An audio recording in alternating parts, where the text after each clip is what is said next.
राधे राधे महाराज जी। महाराज जी आपके चरणों में कोटि कोटि प्रणाम। महाराज जी दृष्टा कैसे बने? अष्टावक्र की गीता जी में पढ़ा था कि जिस क्षण तुम दृष्टा बन जाओगे पिछले सारे जन्मों के कर्म नष्ट हो जाएंगे। क्या ये संभव है और उस संभव को कैसे लाएं महाराज जी, उस भाव को कैसे लाएं? इसका प्रश्न है, पहले साधना करो, पहले साधना करो। पीएचडी का ग्रंथ का कहराना आता हो तो पढ़ लोगे क्या? उसका भाव समझ लोगे क्या? पहले काका गाघा मात्रा और अक्षर सीखो तब तो पढ़ना आएगा। तो अभी साधना तो कुछ है नहीं। और दृष्टा भाव, अरे वो ज्ञानी महापुरुषों की स्थिति होती है दृष्टा भाव में। पहले राम कृष्ण हरि जो नाम प्रिय हो, खूब नाम जप करो और गीता जी का स्वाध्याय करो, भागवत का स्वाध्याय करो, माता पिता की सेवा करो, धर्म पूर्वक धन कमाओ, परिवार का पोषण करो। चलो कुछ दिन ऐसे चलो, हृदय पवित्र होगा, तब बताएंगे तो समझ पाओगे कि दृष्टा भाव क्या है। अभी तो देहाभिमानी जीव हो, नहीं हो। आप विचार करके देखो, आप अपने को शरीर मान रहे हो ना, हाँ, तो इसलिए दृष्टा भाव अभी नहीं समझ में आएगा। पहले साधन करो तब समझ में आता है। नाम जप करो, शास्त्रों का स्वाध्याय करो, माता पिता की सेवा करो, परोपकार करो, धन कमाओ धर्म के द्वारा। धर्मात्मा बन करके फिर महात्मा बना जाता है। अभी तो नाम जप करो अभी, ठीक है। एक और प्रश्न, क्या? जब से ये वाचन करना चालू किया अलग अलग तरीके की बुक्स किताबें, तो अलग अलग तरीके की नहीं, ठीक से पढ़ो। गीता पृष्ठ से पूज्य राधा बाबा, पूज्य भाई जी श्री हनुमान प्रसाद पोद्दार जी, पूज्य स्वामी राम सुखदास जी, पूज्य श्री जयदयाल गोयनका जी, 4 नाम याद कर लो। इनकी महापुरुषों की वाणी लाओ। इन महापुरुषों के सुलझे हुए वचन है, शास्त्र सम्मत वचन है, हमने स्वाध्याय किया है। तो इन महापुरुषों की वाणी लाओ। किसकी किसकी? राधा बाबा, भाई जी से हनुमान प्रसाद पोद्दार जी, पूज्य स्वामी राम सुखदास जी और पूज्य श्री जयदयाल गोयनका जी। इनकी वाणियां ले आओ छोटी छोटी पत्रिकाओं में और उनको पढ़ो। पढ़ा, पर फिर भी बहुत छोटी छोटी बात पे जब से पढ़ना शुरू किया तो बहुत छोटी छोटी बात पे क्रोध आता। क्रोध आता है? बहुत छोटी छोटी बात नहीं आता था किसी भी बात पे, किसी भी रीत से। तो क्या ये अहंकार का एक? नहीं बच्चा, जब हम माया के दुश्मनों से निकलना चाहते हैं तो हमें थप्पड़ियाना शुरू कर देते हैं। ऐसे आप संसार में फंसे हो तो आपको पता नहीं कि काम कैसे सताता है, क्रोध कितना परास्त करता है, लोभ कितना परास्त। जब आप भगवान की तरफ चलोगे तब इनका असली रूप आएगा। काम कितना भयंकर है, क्रोध कितना भयंकर, लोभ कितना भयंकर है। इनको सहा जाता है। जिसे जिस बात पे गुस्सा आ रही, शांत भाव से, हमें गुस्सा नहीं करनी। ये विकार है। त्रिविधम नरकस्येदम द्वारम नाशन मात्मनः कामः क्रोधः तथा लोभः तस्मादेत्रयम् त्यजेत्। ये 3 नरक के द्वार हैं, काम क्रोध लोभ। तस्मात् इनको त्याग देना चाहिए। जब काम आ रहा है तो अगर पत्नी है तो धर्म पूर्वक, क्रोध आ रहा है तो चुपचाप उसको सह लिया, लोभ आ रहा है तो धर्म पूर्वक धन कमाओ, अधर्म का धन नहीं। क्योंकि तीनों नरक के द्वार है। काम क्रोध मद लोभ सब नाथ नरक के पंथ। ये पंथ माने रास्ता, ये नरक के रास्ते हैं। नाथ नरक के पंथ। तो अब बचो, काम से बचो, क्रोध से बचो, लोभ से बचो। धीरे धीरे साक्षी भाव तक पहुंचने के लिए पहले इनको परास्त करना आवश्यक भाव है। और काम क्रोध लोभ ये आते कहाँ हैं तुम्हें पता है? मन में। मन में आते हैं।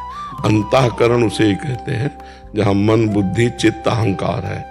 उसी अहम में अहंकार में आते हैं। यही इंद्रियों के द्वारा मन भोगना चाहता है। तो आप तो है नहीं, मन है। ये भाव पहले लाओ कि ये सब विकार मन में है, मेरे में नहीं। जो जलन हो रही वो मन को हो रही, मेरे को नहीं हो रही।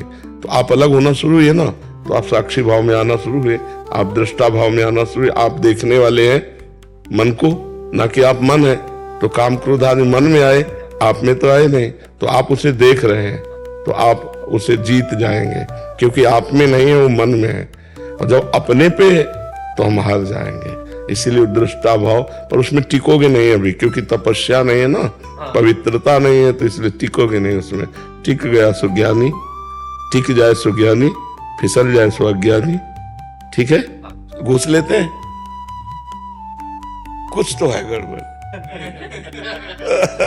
महाराज जी अगर सत्संग से पहले कभी ऐसा हो गया हो तो फिर क्या करें उसमें? पहले का जो रहा है तो मतलब अगर एकत्रित हुआ हो, अगर वो खर्चा हो गया तो हम ज्यादा प्रेस नहीं करेंगे। अगर एकत्रित हो तो उसको कहीं धर्म कार्यों में हटा दीजिए, क्योंकि वो आपके वंश के लिए, आपके परिवार के लिए हानिकारक रहेगा। आप अपनी कमाई जो सरकार को आप देते हो, आपको सरकार देती है, उससे तो ठीक है, क्योंकि वो आपका एक कार्य प्रणाली है। लेकिन उसमें जो आप, तो फिर वो अधर्माचरण के द्वारा कमाया हुआ धन होगा, और वो आखिरी में आपको और आपके परिवार को, वंश को, वो कहीं ना कहीं दूषित कर देगा। इसलिए हमारी प्रार्थना है कि अर्थ प्रधान बुद्धि रख करके कर्तव्य कर्म नहीं किया जाता, कर्तव्य कर्म प्रधान बुद्धि रख करके अर्थ को शासन में रखा जाता है। तो ये जो घूस लेकर के बड़े बड़े महल बना लिए जाते हैं, परिवार की सुख सुविधाएं एकत्रित कर दी जाती है, उनके बच्चे ही बुद्धि भ्रष्ट हो जाती है, और बच्चे ही माता पिता को प्रताड़ित करते हैं या स्वयं आत्महत्या कर लेते हैं। बहुत हम सूक्ष्म बात कह रहे हैं, इसको लोग जल्दी समझते नहीं। या ऐसे बच्चे पैदा होंगे जिनको जीवन भर संभालते रहो, या ऐसे बच्चे पैदा होंगे जो जीवन भर का गम दे देंगे, या फिर ऐसे बच्चे पैदा होंगे जो जीवन भर तुम्हें पीड़ित करेंगे, तुम्हें सताएंगे। वो अधर्म का धन कभी चैन नहीं लेने देगा। महाराज जी आज ही एक प्रश्न था, शायद इसी विभाग से था, उसमें कह रहे थे कि उनका बच्चा है 8-10 साल का, वो मतलब एकदम मानसिक वो हो गया उसकी, शायद इधर बैठे हो या अधर्मा आचरण किसी को बख्शता नहीं है, पक्का समझ लो। सबसे हाथ जोड़कर प्रार्थना है, धर्म की 100 रुपया की कमाई तुम्हारे घर में आनंद फैला देगी, और अधर्म की 1 करोड़ की कमाई तुम्हारे परिवार को, तुम्हारे वंश को वो विस्फोट पैदा कर देगी, बुद्धि भ्रष्ट कर देगी। ऐसे रोग, ऐसी घटनाएं, ऐसी बौद्धिक स्तर की मारामारी मच जाएगी कि आप कभी सुखी नहीं हो पाओगे। इसलिए अधर्म का पैसा मत लो, उसे जहर समझो, और धर्म की कमाई, मेहनत की कमाई आप उससे सेवन करो। वो तुम्हारे परिवार को दीपक की तरह जलाती रहेगी, हाइलोजन की तरह। बेईमानी से तुम चमकोगे और एकदम फ्यूज हो जाओगे, और दीपक की तरह जलोगे, वंश परंपरागत जलते रहोगे।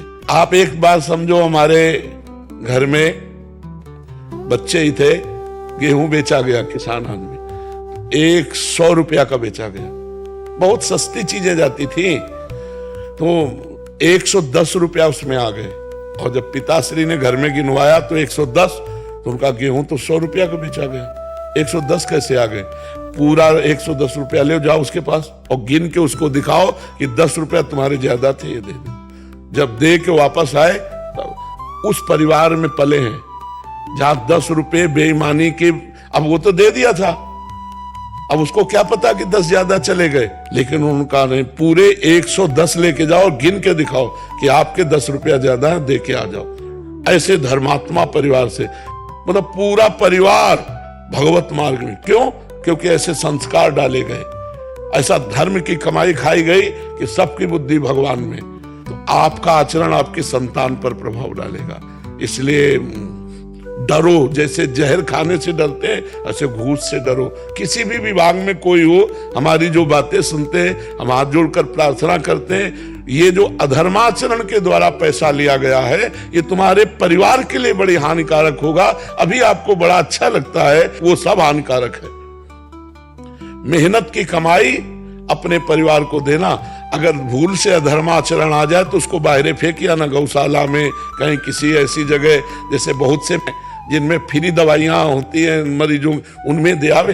वो घर ला के ना दे, घर तो अपनी मेहनत की कमाई लावे, उनका कभी प्रयोग ना करे।